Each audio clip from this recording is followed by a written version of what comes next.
नमस्कार. त्याचा एळकोट जाईना आणि मिस्टर फडणवीस किती दिवस हे सहन करणार, असे दोन व्हिडिओ महाराष्ट्राच्या एका महान अनालायझरचे माझ्या पाहण्यात आलेत. कदाचित तुमच्याही पाहण्यात आले असेल. होय, ग्रेट यासाठी म्हणतो की मी नाही म्हणत, ते अनालायझर स्वतःला ग्रेट समजतात म्हणून त्यांना ग्रेट म्हणायचं. होय, कुशील कुलकर्णी. होय, बरोबर ऐकलं तुम्ही, सुशील नाही, कुशील कुलकर्णी.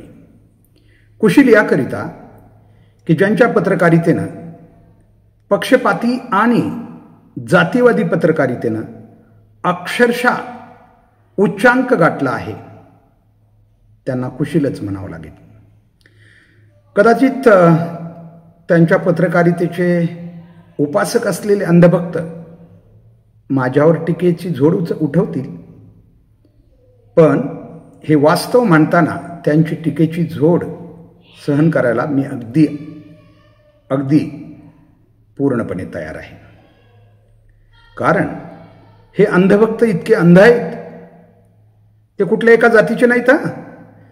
सुशील कुलकर्णी कुशील कुलकर्णी जरी आपली पत्रकारिता सर्व समाजासाठी मानत असले तर त्यांच्या शब्दातून त्यांची पत्रकारिता ही जातीयवादी, खास करून ब्राह्मण समाजाचं नाव घेतल्याशिवाय आणि समोरच्या बाजूनं ज्यांच्यावर टीका करतात त्यांचं नाव घेतल्याशिवाय त्यांची पत्रकारिता किंवा व्हिडिओ पूर्ण होत नाही. म्हणून मला कुशील कुलकर्णींची या ठिकाणी कुशील असा उल्लेख करावा वाटतो. मी म्हटलं, अंधभक्त त्यांचे असेच उपासक एकदा महाराष्ट्राचे महान संताला सोडतील ते, पण अशा कुशील पत्रकारितेला ते सोडणार नाहीत. कारण ज्या पत्रकारितेचं सील हे जातीवाद आणि पक्षपातीपणानं अपवित्र केलेलं आहे, त्याला दुसरी उपमा देता येणार नाही असं मला वाटतं. जाऊ द्या, तो विषय थोडासा बाजूला ठेवू, कारण सतत तेवढा थोडा विषय भेटला की उद्या पुन्हा मिस्टर कुशील हे बघा कसे ब्राह्मणावर तुटून पडतात असं म्हणायला तयार. परंतु कुशीलजी म्हणतोय आम्ही, कुठलाही समाज, चाहे मराठा असो किंवा बहुजन समाज असो, हा ब्राह्मण समाजावर कधीच तिरस्कार किंवा संताप व्यक्त करत नाही. नीट लक्षात घ्या. त्याच्यातील ज्या कुशील वृत्ती आहेत त्यांच्यावर मात्र टीका नक्की होते, हे मान्य करूया. कारण चांगल्या लोकांचा, चाहे मग ते ब्राह्मण समाजातले असोत किंवा बाकी सर्वच समाजात त्यांचं पूजाच होते, त्यांना कोणी काही म्हणत नाही. परंतु आपल्यासारखे ठराविक पत्रकार ज्यांच्या अगदी पत्रकारितेत शब्दाना शब्द फक्त पक्षपाती आणि जातीवाद भरलेला आहे, ते खरं तर ऐकणाराला कळतंय. बाकी आता अंधभक्ताला सवय लागली ते सोडून द्या, ते जाणू शकणार नाही तुमच्या शब्दातलं प्रत्येक तुम्ही वापरत असलेल्या शब्दाची कुशलता. कारण ती कुशलता एवढी आहे, त्याच्यातूनच आपण कुशील बनलात खरं तर. जाऊ द्या, आजचा विषय आहे त्यांनी घेतलेला, त्याचा एळकोट जाईना. अर्थात हा एळकोट कुठून आला माहीत नाही. खरं तर एळकोट आमच्या समाजामध्ये, बहुजन समाजामध्ये वेगवेगळ्या याच्यात वापरला जातो. परंतु इथं त्यांनी कोणत्या अर्थानं, कारण व्हिडिओमध्ये तर त्यांनी असं काही नाही, पण दिला असेल, चला सार्वजनिक रूपानं ते शीर्षक दिलं असेल. याच्यात ते म्हणतात की सतत फडणवीसच का दिसतात जरांगेंना. मिस्टर कुशील, कोणीही व्यक्ती किंवा समाज सत्तेत जो व्यक्ती असेल त्याच्याच कडं कुठलीही मागणी करत असतो, मागणी करताना संघर्षही करत असतो, आणि संघर्ष होत असताना कळत नकळत शिव्याबी बसतात सत्ताधाऱ्यांना. याचा अर्थ असा नाहीये, मी नक्कीच श्री छत्रपती शिवरायांचा एक वैचारिक वारसदार म्हणून मी नक्की म्हणेन की जर जरांगे पाटील यांनी माननीय देवेंद्रजी फडणवीस साहेबांना कुठं शिव्या घातलेल्या असतील तर त्याचा आम्ही निषेधच करू, नक्की करू. कारण त्यांच्या कार्याचं जेवढं कौतुक करतो आम्ही त्याचं कौतुक करू, परंतु जिथं चुकतात तिथं त्यांना चूक म्हणण्याची ताकद आमच्यात आहे आणि म्हणू बी. परंतु तुम्ही असं कधी करणार आहेत हे सांगा. कारण तुम्ही ठीक आहे, देवेंद्रजी फडणवीस मुख्यमंत्री आहेत, आज जरांगे पाटील हे मुख्यमंत्र्याच्या पदाला बोलते हे लक्षात घ्या. मिस्टर देवेंद्र फडणवीस योगायोगानं तिथं नाव आहे ही वेगळी बाब, परंतु कोणीही व्यक्ती या महाराष्ट्रातला संघर्ष करताना त्या पदाकडे न्याय मागत असतो आणि त्या पदाला बोलत असतो. तुम्ही एकच व्हिडिओ 3-3 वेळा दाखवताना पूर्ण कधी दाखवत नाही, तुमची हातचलाखी. त्याच्यातला बराचसा भाग खरं तर त्या गोष्टीशी निगडीत नसतो, तो बोलण्याचं वेगळं कारण असतं, परंतु तुम्ही तो पूर्ण व्हिडिओ कधीच दाखवत नाही आणि लोकांना बघा, पहा, ऐकलत, बघितलत वगैरे वगैरे. कुशीलजी, पत्रकारितेच्या बी काही सीमा असतात ना. जसं तुम्हाला वाटतं, तुम्ही मोठ्याने सांगतात कोणत्याही गोष्टीला मर्यादा असाव्यात, तशा अशा कुशील पत्रकारितेला बी मर्यादा असल्या पाहिजेत. मिस्टर कुशील, ती कशी बी स्वैर होता कामा नाही. आम्ही सांगतोय, तुम्ही जरांगेंना नेता का म्हणता असा प्रतिप्रश्न, असा मरकट नेता, मरकट वंशातला. मरकट वंशाचे तर सगळेच आहेत, सगळा समाज आहे. आपण सगळेच मरकट वंशातूनच पुढे आलो आहोत, एकटं जरांगे नाहीत आलेले. आणि लक्षात घ्या जरा, आम्ही पुन्हा पुन्हा सांगतोय, मनोज जरांगे यांची भाषा कधी कधी आम्ही नक्कीच, कारण मराठा समाजात खूप मोठा बौद्धिक वर्ग आहे, असं समजू नका हा ब्लँक आहे म्हणून, खूप मोठा आहे. तो सतत लक्ष ठेवू नये या समाजात काय घडतंय ते. तो सतत रिॲक्ट होत नाही याचा अर्थ असा नाहीये की तो झोपलेला आहे. प्रत्येक समाजातला बौद्धिक वर्ग सध्या लक्ष ठेवू नये या परिस्थितीवर, महाराष्ट्रातल्या देशातल्या परिस्थितीवर लक्ष ठेवू नये. तुम्ही असं समजू नका की तो रिॲक्ट होत नाही, सतत तुमच्यासारख्या सतत व्हिडिओ तासाला काढत नाही म्हणून तो झोपलेला आहे असं समजू नका. काय तुमची ती भाषा, किती धमकी वजा भाषा असते तुमची ती. एकदा होऊनच जाऊ द्या, बघू द्या एकदा. तुमचा तो दुसरा व्हिडिओ जे आहे, मिस्टर फडणवीस किती दिवस हे सहन करणार. म्हणजे तुम्ही मिस्टर फडणवीसांना त्यांच्या ज्या मर्यादित मुख्यमंत्री पदाच्या शपथ घेतलेल्या वगैरे त्या भंग करायला लावतात काय. ठीक आहे, बोलत असतील, पण शेवटी त्यांनाही मर्यादा आहेत. आणि एखादं संविधानात्मक मुख्यमंत्रीसारखं पद उपभोगताना मिस्टर कुशील, लोकांच्या रोषाला सामोरं जावं लागेल ना. महाराष्ट्रात सगळं काय अलबेल चाललंय का काय, रामराज्य आहे की काय इथं. आणि नाहीतरी जो व्यक्ती आम्ही सांगितलं, हे अनाजी पंत हे आहेत ना, हे पात्र, हे प्रतीक, हे कुप्रवृत्तीला वापरलं जाते सध्या. कुप्रवृत्ती ते कुठल्या समाजाला नाही वापरलं जात, समाजातल्या कुप्रवृत्तीला. ते एखाद्याच मराठ्यामध्ये बी कुणी असं असला ना, त्याला बी लोक म्हणतात तू अनाजी पंत आहेस म्हणून. असं काही नाही. म्हणजे जो जवळ राहून धोका देतो कदाचित किंवा चलाकी करतो, त्याला ते नाव पडलेलं आहे इतिहासामध्ये, त्याच्यामुळे त्याचा नाव उल्लेख होत असेल. तुम्ही फार सिरियसली घेऊ नका. ते फक्त ब्राह्मण समाजाचं नाही. आम्ही पुन्हा सांगतो, ब्राह्मण समाज आदरणीय आहे मराठा समाजाला आणि कायम राहील.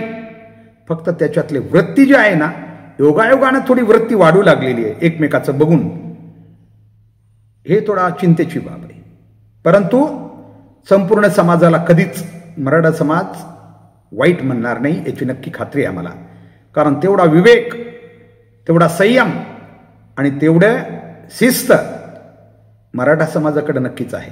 आंदोलनं कशी बी जाऊ द्यात, 4-2 मुलं कशी भरकटू द्यात, परंतु समाज आपल्या बरोबर आणलेला जो एक संस्काराचा एक भाग आहे तो कधी सोडणार नाही. 4-2 लोकांवरून तुम्ही त्यांची मोजमापं घेऊ नका. आणि आपण सतत म्हणताय आम्ही शिकलो, मोठे झालो म्हणजे आमचे काही चूक आहे का. हाच प्रश्न तुम्हाला विचारला तर आम्ही पण आता शिकलो, थोडं बोलायला लागलो, नेतृत्व करायला लागलो, तर त्याच्यात तुम्हाला तरी काय एवढं वाईट वाटतं. सतत शरद पवार, अहो ठीक आहे, सत्तेत असलेल्याविषयी बोलणं साहजिक समजूया, परंतु जो व्यक्ती सध्या सत्तेत नाहीये, सतत त्याचं नाव घेताय तुम्ही. ठीक आहे, मराठा समाज बघेल ना की शरद पवारांना आमच्यासाठी काय केलं ते, पण तुम्ही ते आठवण करून देताय कसे शरद पवार वागले. तुमच्या व्हिडिओतले अर्ध्याच्या वर व्हिडिओ जरा आत्मपरीक्षण करा. शरद पवाराशिवाय व्हिडिओ बनतो का तुमचा? त्याच्याशिवाय TRP मिळते का? कारण त्यांच्यावर टीका टिप्पणी केल्याशिवाय काहीच जमत नाही. कारण या महाराष्ट्राचं नामांतरण करणारा तोच नायक आहे शरद पवार, ज्याचं नाव आहे डॉक्टर बाबासाहेब आंबेडकरांचं. जेव्हा मनोवादी वृत्ती म्हणत होत्या रक्ताचे पाट वाहतील, तेव्हा शरद पवार यांनी सत्ता घालवली, पण भारतरत्न डॉक्टर बाबासाहेब आंबेडकर यांचं नाव या विद्यापीठाला संलग्न करून दिलं. ओबीसीचा जो आरक्षण आहे ते लागू करणारा बी मुख्यमंत्री शरद पवारच आहे. ते जाऊ द्या, ते काळाच्या ओघात सत्तेसाठी आजचे सर्वच बहुजन, मग ते ओबीसी असू द्यात किंवा मराठ्यातले असंख्य असू द्यात, आज सत्तेच्या लालसेपोटी कुणाच्या तरी बगलेत जाऊन बसलेत आणि जय जयकार करतेत. त्याची कारणं तर अनेक महाराष्ट्रानं पाहिलेत, ईडी सहित सगळेच आहेत. कुणाच्या काय मजबुरी असतील जाऊ द्या, ते कशाला बोलायचे त्याच्यावर. तुमच्यासारखं अगदी आम्हाला नाही बोलता येत तेवढं, नाही येत तेवढं, परंतु सतत शरद पवार ठीक आहे, राजकारणात प्रत्येकाला खालीवर करण्याच्या सगळ्यांनी केलेल्या आहेत. देवेंद्र फडणवीसने 2 पक्ष फोडले, त्याच्याबद्दल कधी बोलणार आहे का कुशीलजी? बोला कधीतरी. फार वाईट वृत्ती ही. लोकशाहीनं बनवलेले आणि अगदी शून्यातून बनवलेले पक्ष फोडणं हे पाप नाही का होत हिंदू धर्मामध्ये? नाही होत. तिथं नाही आपलं तोंड उघडणार. तिथं मात्र देवेंद्र फडणवीस ब्राह्मण, त्यांना शिव्या कशा देतात? कोणीच त्यांना शिव्या देत नाहीये. मी सांगितलं, इतर कुठल्याही ब्राह्मण बांधवाबद्दल नाही बोलत मनोज जरांगे पाटील, ते मुख्यमंत्र्यावर बोलतायत. त्यावर तेवढं सहन करावं लागेल. ते सत्तेत नसतील तेव्हा ते जाऊ द्या, जे कुणी उद्या जरांगे पाटील नाही दुसरं कुणीतरी येईल बोलायला त्या मुख्यमंत्र्याला, पण बोलेल त्या मुख्यमंत्र्याला बोलेल, त्याला ते सहन करावं लागेल. ते त्याच्या पदाला लोक बोलतायत, नावाला नाही, त्याच्या जातीला नाही, हे लक्षात घ्या. गैरसमज करू नका. आणि तो तुमचा, तुम्ही त्याच्यात बरंचसं काही काही म्हटलंय, सत्तेत असल्यामुळे त्यांच्यावर टीका होते. हो, ते होते, त्याच्यामुळेच होते. आम्ही ते सांगतोय, सत्तेमुळेच टीका होत असते कुशीलजी. कारण सत्तेत राहून तुम्हाला सत्ता भोगायची, तर लोकांचं काही कमी जास्त, आज सगळे प्रश्न आहेत महाराष्ट्रामध्ये. काय चाललंय? फक्त लाडक्या बहिणीला मतदानासाठी दिलेलं एक, ज्याला बक्षीस म्हणा, लाच म्हणा, काय म्हणायचे ते म्हणा, तेवढं सोडलं तर महाराष्ट्रात काय चाललंय सध्या? कुठं आहे नोकर भरती? कुठे आहेत महाराष्ट्रातले प्रश्न? पुन्हा याला हात घातला की तुम्हाला वाटेल की आत्ताच तुम्हाला आठवलं का देवेंद्र फडणवीस जेव्हा मुख्यमंत्री असतात? आपल्या इकडे एक सवय बघा, मग मागं तुमचं काय तोंड बंद झालं का ते मुख्यमंत्री असताना? अरे बाबा, ते चांगले नव्हते म्हणून तर दुसरा मुख्यमंत्री आणलाय. नेहमी अशी एक सवय बघा, त्यांच्या काळात तुम्ही आरक्षण का मागितलं नाही? अरे बाबा, त्यांनी दिलं नाही म्हणून तुमच्या काळात मागायला होतं. हे स्पष्ट आहे. कशालाही झालं की ते नव्हते, अरे ते असमर्थ होते, ते अपात्र होते, ते लायक नव्हते म्हणून आम्ही दुसऱ्याला आणलं. त्याला बी तसंच वागू द्यायचं का? त्याच्याकडे मागणी नाही का करायची? याचं उत्तर कोण देईल कुशीलजी? आणि आपण बरंचसं काही सांगतात, धुण्याची भाषा. मनोज जरांगे पाटील यांनी वापरलेलं वाक्य नीट बघा जरा. ते काय म्हणाले होते? त्याच्या अगोदर त्यांना आवाहन केलं की आले तर पाय ठेवू देणार नाही मुंबईत. त्याच्यासाठी ती भाषा होती. त्यांचं म्हणणं त्याच्यासाठी सुद्धा नव्हती, पण त्याच्यात काय म्हणतात ते मनोज जरांगे पाटील, की आमचा जर आंदोलनाचा हेतू गोंधळ करणं असता तर नक्की वर्षावर जाऊन आम्ही धुतलं असतं. हे बरोबर आहे, बरोबर आहे ना? मग ते वाईट काय बोलले? त्यांना हे आपल्या भाषेतून सांगायचं, अहो त्याच्यासारखा अडाणी माणूस योग्य बोललाय, त्याला तुम्ही परिवर्तित करून कसं लोकांची कानं भरतात बघा. ते काय म्हणाले होते? पुन्हा मी सांगतो काय म्हणाले ते. ते म्हणाले होते, आम्हाला हो म्हणले होते की मुंबईत पाय ठेवू देणार नाही. आम्ही तर म्हणलं की कसे ठेवू देणार नाही? तसं जर असतं, आम्हाला जर गोंधळ करायला तिथं जायचं असतं तर आम्ही डायरेक्ट वर्षावर गेलो असतो, असं त्यांचं म्हणणं होतं. आम्ही जाणार होतो, आम्ही किंवा गेलो असतो, किंवा आम्ही असं केलं असतं, असं नाही म्हणाले ते. जर शासनाचं धोरण चांगलं असताना आमचं धोरण चुकीचं असतं तर आम्ही तसं केलं असतं, पण आमचा हेतू आरक्षणासाठी होता, आमचा कुणाला त्रास देण्याचा नव्हता हे त्यांना सांगायचं. जरा व्हिडिओ नीट बघा, जरा आणखीन एकदा बघा जरा, मग तुम्हाला कळेल. पण तुमची ती सवय, एकच व्हिडिओ काढायचा, त्याच्यातला एक भाग काढायचा वादग्रस्त किंवा काही वाटेल तो, आणि तो 3दा रिटेक करायचा. किती चलाकीची पत्रकारिता नाही का? कारण आपल्याला माहिती आहे की आपले अंधभक्त मोठ्या संख्येनं, कारण आपल्या, पुन्हा एकदा सांगतो, आम्ही खूप सामान्य माणसं आहेत. पुन्हा तुम्ही म्हणाले यांच्या पोटात दुखायलं, माझे किती सबस्क्रायबर, अजिबात नाही. कुणाचे किती सबस्क्रायबर याचे काही देणे घेणे नाही. या जगातली माणसं शून्यातूनच वर जातात. तसं तुम्ही कधी शून्यातून मोठे, आज मोठे झाला, चांगली गोष्ट आहे. परंतु जे काही तुम्हाला मिळालेले प्लॅटफॉर्म आहे, चांगला उपयोग करा जरा त्याचा. आपण त्या व्हिडिओमध्ये मिस्टर देवेंद्र फडणवीस किती दिवस हे सहन करणार, यामध्ये किरण मानेला बी बरंच धुतलंय बरं का, चांगलं धुता येते तुम्हाला. कोण आहेत किरण माने, काय म्हणतात ते? किरण माने यांनी मांडलेला जो विषय आहे तो जरा समजून घ्या. तो किती झोंबलाय तुम्हाला त्या पत्रकारितेतून दिसतंय. काय काय वापरलंय तुम्ही. आता आम्हाला संयम सोडावा लागेल, आता तेच करावं लागेल. त्यापूर्वी तर संत तुकारामांच्या अभंगाची तुम्ही थोडीशी त्या ठिकाणी सांगड घातली. पण कुशीलजी, तुम्हाला संत तुकारामांचे अभंग नाही तो पेलवणार, नाही पेलवणार. संत ज्ञानेश्वराचेच पेलवणार नाहीत ते. संत तुकाराम कधी पेलवावेत तुम्हाला?